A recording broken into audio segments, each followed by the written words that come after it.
Selamat pagi semuanya, terima kasih sudah menyempatkan diri untuk hadir pada hari ini. Berdiri saya di sini ingin memberikan beberapa informasi mengenai kasus penyebaran konten seksual melalui media sosial sebagai balas dendam. Mungkin sebelum masuk intinya, di sini saya ingin memperkenalkan diri dulu kali ya. Karena apa? Karena tak kenal maka tak sayang. Perkenalkan, nama saya Delima dari Universitas Pembangunan Jaya. Eh, di sini teman-teman gimana nih puasanya hari ini? Aman aja kan? Lancar-lancar aja kan? Jadi aku mau nanya, di sini tuh sebelumnya udah ada yang tahu belum? Revenge porn itu apa? Jadi ini revenge porn itu merupakan tindakan yang menyebarkan materi seksual eksplisit yang melibatkan seseorang tanpa izin ataupun persetujuan mereka. Padahal rekaman digital permanen itu bakal jadi sebuah berkah gak sih buat kita? Kalau misalkan kita tuh untuk mengingat momen-momen yang lama, ya dengan hanya cuman geser-geser aja atau dengan cuma ngeklik, tetapi akan menjadi sebuah senjata juga jika hal tersebut ada di tangan orang yang lebih jahat atau orang yang jahat. Jadi di sini aku akan ngejelasin tentang porn revenge ini. Jadi sebuah istilah porn revenge mengacu pada penyebaran konten seksual melalui internet tanpa izin orang yang terlibat langsung. Ini biasanya dilakukan sebagai cara untuk membalas dendam oleh mantan pasangan atau orang lain yang ingin merugikan, mempermalukan, atau mengintimidasi korban. Bahkan ada yang memang ingin memeras korban dengan meminta sejumlah uang yang cukup banyak. Lalu perlu kita ingat bahwa revenge porn ini tidak hanya warga-warga masyarakat yang biasa aja yang mendapatkannya, tetapi hingga artis terkenal pun yang udah punya nama pun dia bisa merasakannya. Jadi maka dari itu, pornografi balas dendam ini dapat melanggar privasi dan menyebabkan masalah psikologis dan emosional yang parah.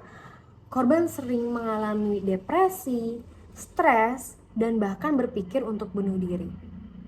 Tindakan revenge porn tersebut dianggap sebagai pelanggaran pasal 45 ayat 1 Junko pasal 27 ayat 1 Undang-Undang Informasi dan Transaksi Elektronik mengatur tentang tindakan kriminal yang disengaja terkait penyebaran konten elektronik yang mengandung unsur kesusilaan atau pornografi. Bukan hanya melibatkan pelanggaran hukum, tetapi juga melibatkan pelanggaran norma-norma sosial yang mendasari hak-hak individu. Ini juga merupakan pelanggaran yang sangat parah terhadap martabat manusia dan hak asasi setiap orang. Ya, meskipun beberapa negara telah menetapkan undang-undang untuk mencegah pornografi balas dendam, masih ada masalah dalam menegakkan hukum dan memberikan perlindungan yang cukup. Di sini aku bakal ngasih satu contoh terkait revenge porn ini.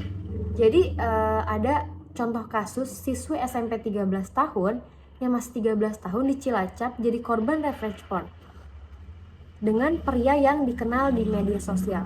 Kasus ini juga menyoroti dampak negatif dari eksploitasi digital, di mana seorang pria berinisial EMA yang berumur 21 diduga menjadi pelaku yang memanfaatkan media sosial untuk merayu dan memperdaya korban.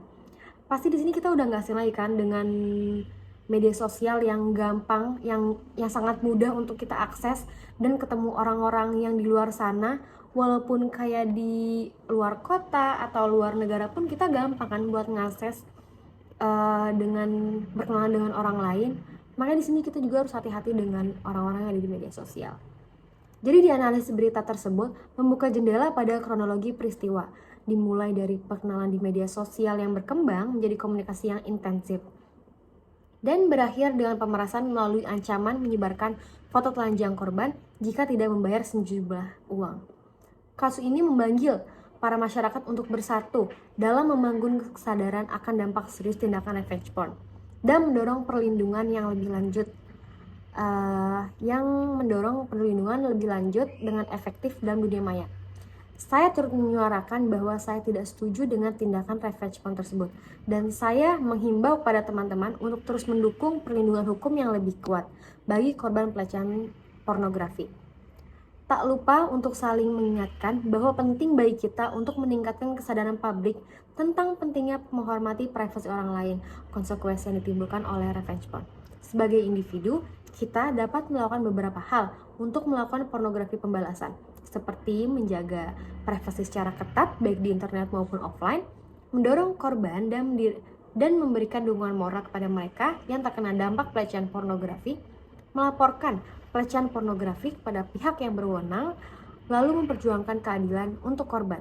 Dan perlu diingat, dengan menerapkan pendekatan privasi dalam etika dan filsafat komunikasi, kita dapat membangun masyarakat yang menghargai dan melindungi hak-hak individu, menciptakan lingkungan yang dimana privasi dihormati dan revenge porn tidak diterima sebagai bentuk komunikasi atau ekspresi diri yang sah. Mungkin itu saja yang dapat saya sampaikan, kurang lebihnya mohon maaf. Terima kasih.